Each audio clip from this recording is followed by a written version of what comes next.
এদিকে টানা দাবদাহের পর অবশেষে বৃষ্টির সুখবর দিয়েছে আবহাওয়া অফিস। পূর্বাভাস বলছে মে মাসের প্রথম সপ্তাহেই সারা দেশে ভারী বৃষ্টিপাতের সম্ভাবনা রয়েছে।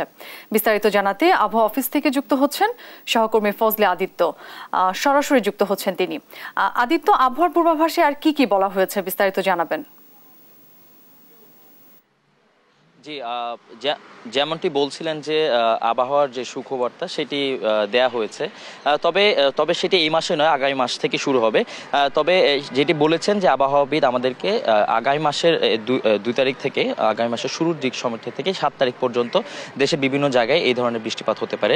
তবে আপনাকে একটি জিনিস জানিয়ে দিতে চাই যে এখন যে তাপদাহ চলছে অথবা তাপপ্রবাহ চলছে, সেই তাপপ্রবাহ কিন্তু বেশ মানুষের জনজীবনে কর্মকাণ্ডে বিভিন্ন বিঘ্ন ঘটাচ্ছে। তবে আপনাকে একটি যে জানিয়ে দিতে চাই এই থেকে পরিত্রাণ পেতে তবে আবহাওয়াবিদ জানিয়েছেন যে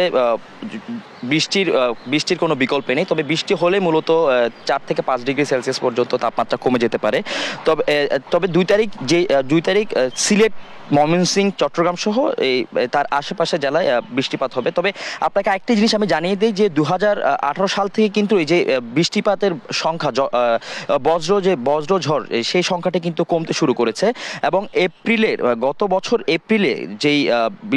বছর এপ্রিলের মাসে কিন্তু 9টি বজ্রপাত সহ বৃষ্টি হয়েছিল। কিন্তু এই বছরের যদি আমরা লক্ষ্য করি তাহলে আমরা দেখতে পাবো যে এই মাসে একটি মাত্র এরকম বজ্রসহ বৃষ্টিপাত হয়েছে। তবে গত 76 বছরের মধ্যে এরকম তীব্র তাপদাহ স্থায়িত্ব বাংলাদেশ এর আগে দেখেনি, এমনটিও বলেছেন আবহাওয়াবিদ।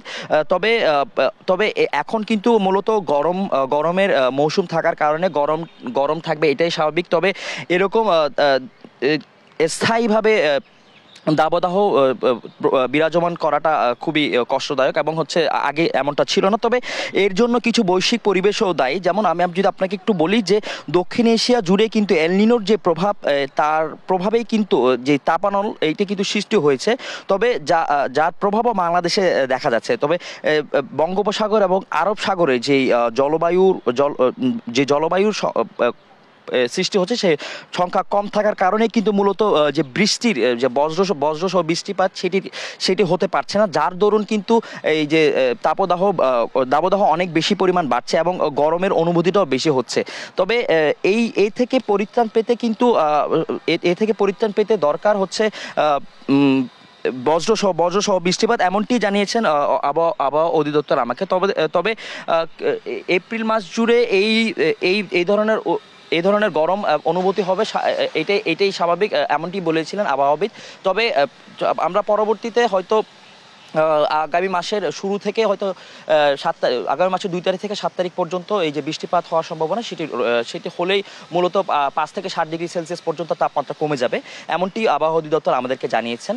তবে এর পরবর্তী সময়ে, 7 তারিখের পরবর্তী সময়ে কিন্তু তাপমাত্রা কিন্তু 36 থেকে 40 ডিগ্রি সেলসিয়াসের মধ্যেই থাকবে, এমনটি জানিয়েছেন। যদি কিনা কোনো বৈশ্বিক প্রভাব যদি এই আবহাওয়ায় না পড়ে, তবে এই দাবদাহ আরও কিছুটা কমবে।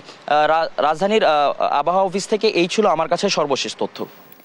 আদিত্য, আপনাকে ধন্যবাদ। দর্শক, আবহাওয়া অফিস থেকে যুক্ত হয়েছিলেন আমাদের সহকর্মী।